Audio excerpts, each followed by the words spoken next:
The sound of metal hitting marble rings out in the silence of the temple sanctuary. 30 silver coins scatter across the polished stone floor. They roll into the corners. They spin and settle at the feet of the high priest. A man stands before them, trembling violently. His face is pale, his eyes wide with a terror that most of us will never understand.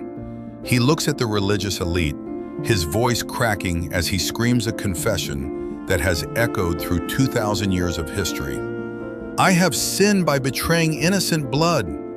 The priests look down at the silver and then back at the broken man. Their response is entirely devoid of mercy. "What is that to us? See to that yourself." The man turns. He runs out of the temple, out of the city gates, and into the dark, lonely isolation of a Judean valley. He finds a tree, he finds a rope, and he ends his own life. We know how the story ends. The name of the man is Judas Iscariot. For 20 centuries, his name has been synonymous with the darkest, most unfathomable betrayal in the history of the world. But we rarely ask how it began. We are going to pick up those 30 pieces of silver, and we are going to trace them backward. We are going to look at the life of a man who held the very hand of God and still chose the darkness. But first, you have to understand exactly who this man was before the betrayal. When you read the New Testament, you see the lists of the 12 disciples. Jesus calls men from all walks of life. He calls Peter, James, and John from the fishing boats. He calls Matthew from the tax booth. He calls Simon from the violent zealot faction. But all of these men had one specific thing in common. They were all Galileans. They were northerners. They were from the rural, agricultural, working-class region of Israel. They had thick northern accents. In the eyes of the religious elite in Jerusalem, they were uneducated, unrefined countrymen. Except for one. His name was Judas Iscariot. In Hebrew, that name is Yehuda Ish-Karioth. It translates literally to Judas, man of Karioth. Karioth was a small town in southern Judea. This is a massive historical detail. Judas was the only southerner in the inner circle. He was a Judean. He was closer to Jerusalem. He was likely more educated, more refined, and more culturally sophisticated than the Galilean fishermen he traveled with. And that is probably exactly why the disciples trusted him with their survival. The Gospel of John tells us that Judas was the treasurer. He was the one who carried the money box. Whenever wealthy patrons donated to Jesus' ministry, the money went into Judas's bag. Whenever they needed to buy bread for the group, Judas made the purchase. Whenever Jesus wanted to give alms to the poor, Judas distributed the funds. He was entirely trusted. He was on the absolute inside. For 3.5 years, Judas walked with Jesus. He sat under the teaching of the Sermon on the Mount. He stood in the boat when Jesus calmed the storm. He watched blind men open their eyes. When Jesus sent the disciples out 2 by 2 to preach and heal the sick, Judas was one of them. He cast out demons in the name of Jesus. This is not a story about a monster who infiltrated the group. This is not a story about a Roman spy. This is not a story about a demon in a human suit. This is a story about a friend, a trusted companion, who slowly, incrementally, let his heart turn to stone while standing in the physical presence of the Messiah. Here is what most people miss. Betrayal is rarely a sudden event. It is almost always a slow leak, a gradual hardening of the heart. And we see exactly when Judas's heart begins to finally fracture. It happens just 6 days before the crucifixion. Jesus is in the town of Bethany, having dinner at the home of Simon the leper. A woman named Mary of Bethany walks into the room. She is holding an alabaster flask of pure, unadulterated nard, an incredibly expensive perfume imported from the mountains of India. Mary breaks the flask. She pours the entire contents over the feet of Jesus, and she begins to wipe his feet with her hair. The room is instantly filled with the heavy, sweet fragrance of the perfume. It is a stunning, beautiful act of worship. The perfume was worth 300 denarii, that is an entire year's wages for a working man. poured out onto a dirt floor in a matter of seconds. Judas Iscariot watches this, and he speaks up, masking his greed with a cloak of fake righteousness. Why was this ointment not sold for 300 denarii and given to the poor? But the writer of the Gospel of John pulls back the curtain on Judas's soul. John writes that Judas said this not because he cared about the poor, but because he was a thief. He had the money box, and he used to steal what was put into it. Judas had been skimming off the top. For months, maybe years, he had been dipping his hand into the treasury of the Son of God. When Jesus defends Mary and rebukes Judas, something snaps in the man of Kerioth. He realizes that Jesus is not going to be the wealthy, conquering political king that the disciples had hoped for. Jesus is talking about death. He is talking about burial. Judas realizes the ship is sinking, and he decides to cash out before it goes under. Stay with me, because the events of the Last Supper are about to make this betrayal infinitely more tragic. It is Thursday night. Jesus and the 12 are gathered in the upper room. They are eating the Passover meal. Jesus strips off his outer garments. He wraps a towel around his waist. He pours water into a basin, and the Creator of the universe gets down on his knees and begins to wash the filthy, dust-covered feet of his disciples. He washes the feet of Peter. He washes the feet of John. And then Jesus moves to Judas. Think about the psychological weight of this moment. Jesus is fully aware of what is about to happen. He knows that Judas has already met with the chief priests. He knows about the 30 pieces of silver. He knows about the impending arrest. And yet, Jesus kneels in front of the man who is actively plotting his murder, takes his feet into his own hands, and washes the dirt from his toes. It is the ultimate offer of grace.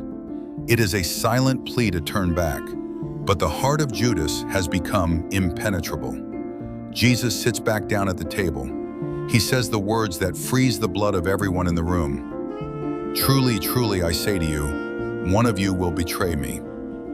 The disciples are completely bewildered. They do not look at Judas and say, "We knew it was him." They all look at Jesus and ask, "Is it I, Lord?" Judas's hypocrisy was so perfectly crafted that no one, except Jesus, suspected him. Jesus dips a morsel of bread into the dish.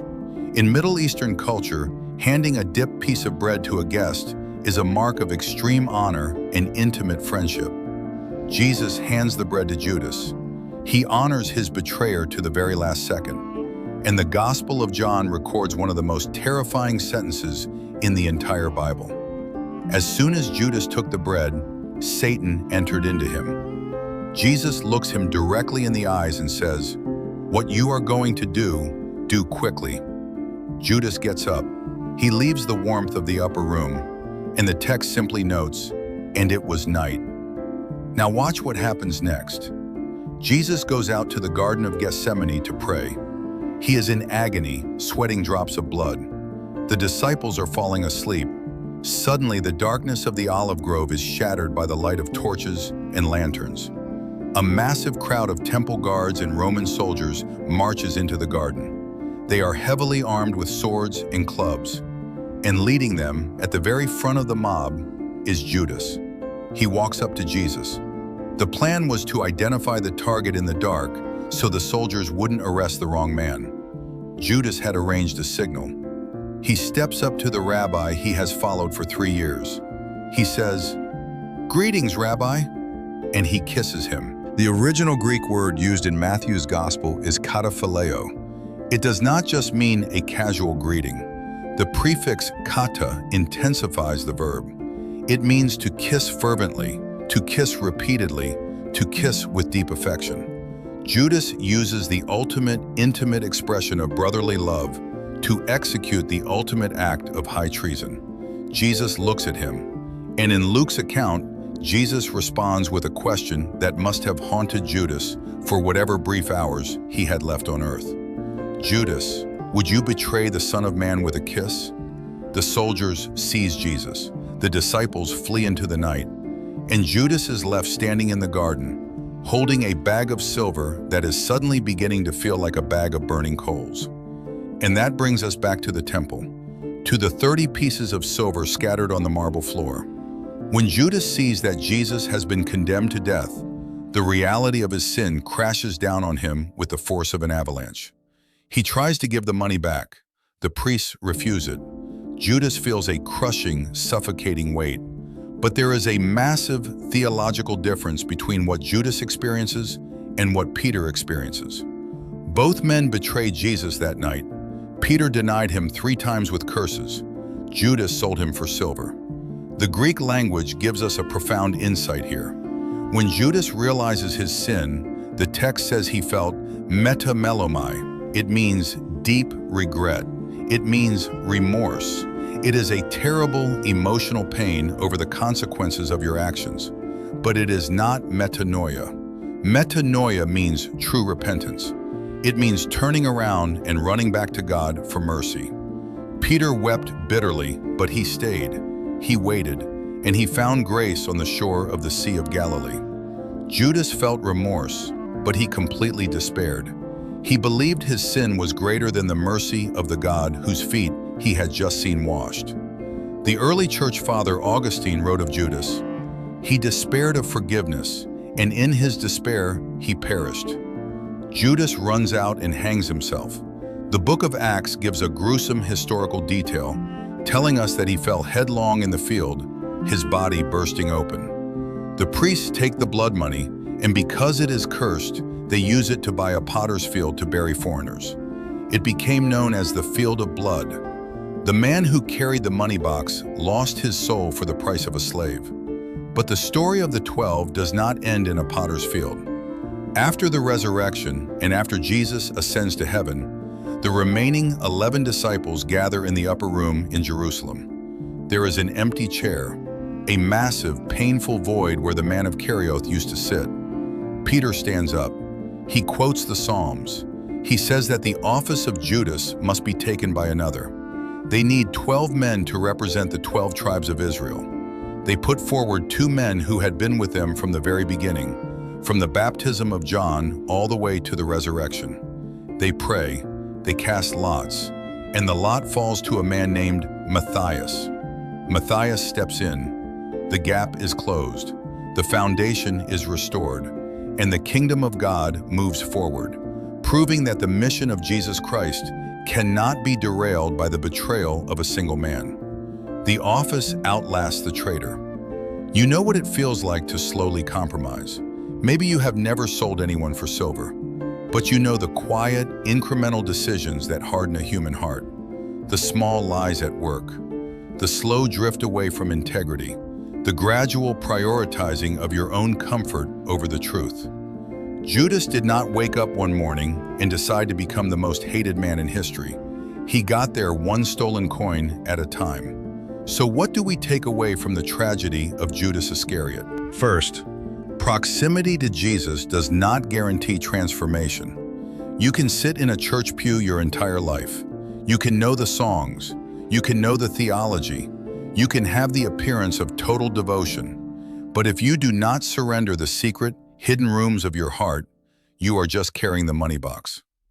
Second, sin is always an illusion. It promises you wealth, control, and freedom. It tells you that the 30 pieces of silver will finally make you secure. But the second you take it, the silver turns to ash, and you are left standing in a dark garden completely alone. Third, and most importantly, there is a massive difference between remorse and repentance. Regret focuses on yourself and how bad you feel. Repentance focuses on Jesus and how merciful he is. The greatest tragedy of Judas Iscariot is not just that he betrayed Jesus. The greatest tragedy is that he did not run back to the cross to be forgiven for it. Which moment in the life of Judas is the most terrifying to you? Was it the theft from the money box or the kiss in the dark? Tell me below in the comments. Do not let your regret turn into despair. No matter what you have done, true repentance will always find a washing basin and a towel waiting for you.